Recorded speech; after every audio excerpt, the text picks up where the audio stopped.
Hello everybody! Today we're going to try to talk about the differences between Tri, Quad, and Hex LED. Now before we get into that, I'm going to turn this light on and make it kind of blue. Have a real close look at that light. It has 1, 2, 3, 4, 5 LEDs or diodes in it, and every one of those diodes is blue.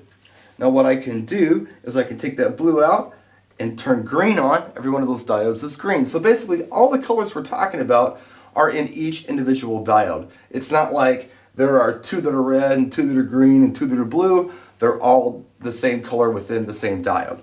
On a Tri LED you have typically red, green, and blue. And any color combination that you can mix with those colors. You can do aquas, you can do cool stuff like purples, you can do whatever you want by mixing red, green, and blue. If you go all the way up with red, green, and blue, you almost get a white, but as you can see, it's definitely got a blue tint to it.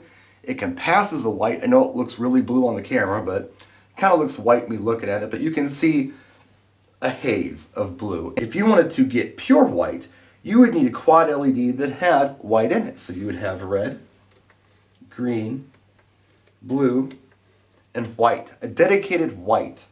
And this is cool if you want to mix some pastel colors, like there's a pale green, or if you want like a pale red or something like that. It's a great thing to have.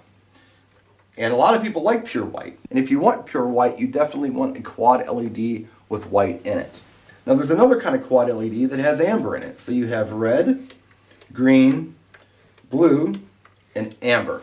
Now why amber? Amber is like candlelight, it's romantic. A lot of my clients like it, especially brides. And you can't achieve a fantastic amber without a dedicated amber color on your diode. You can kind of get amber by mixing red and green, but it's got a green tint to it. It's kind of washed out. If you want a real pretty dynamic amber, you need a dedicated amber in your diode. So 2 types of quad LED, RGBW, which is white, and RGBA, which is amber. Now if you want it all, you step into a hex LED. Red, green, blue, white, amber, and UV. Now UV may seem kind of funny to some of you. What is UV? Well, it's basically black light. I have some orange zip ties here. You can see they're glowing fluorescently. It's the only thing I could find that was fluorescent to show you for this video. So if you're doing a black light party, these are great, but if you don't want to do black light parties, they're still useful. For instance, you can create amazing pinks with UV and red.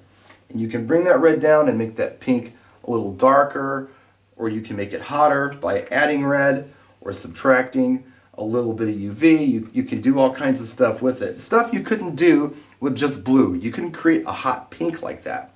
So it's definitely useful. Now, what do I recommend that you do? If you're just getting started with uplighting or par cans, I recommend that you look at Hex because you can do so much with it. If you have all Tri LED and you get a client who maybe wants a pink, or maybe they want an amber or white, you have to go out and buy lights again. So this way, you've got everything you need, and the prices are very affordable. They start in the low $100 in the US with the ADJ lights. And there's a variety of different types of hex LED pars you can get. They even come in bars, which I'll show you guys in another video. So that's the difference between Tri, Quad, and Hex. I hope it answers someone's question. If you have questions, please let me know in the comment section. I'll do my best to answer them for you. Until next time, practice and enjoy.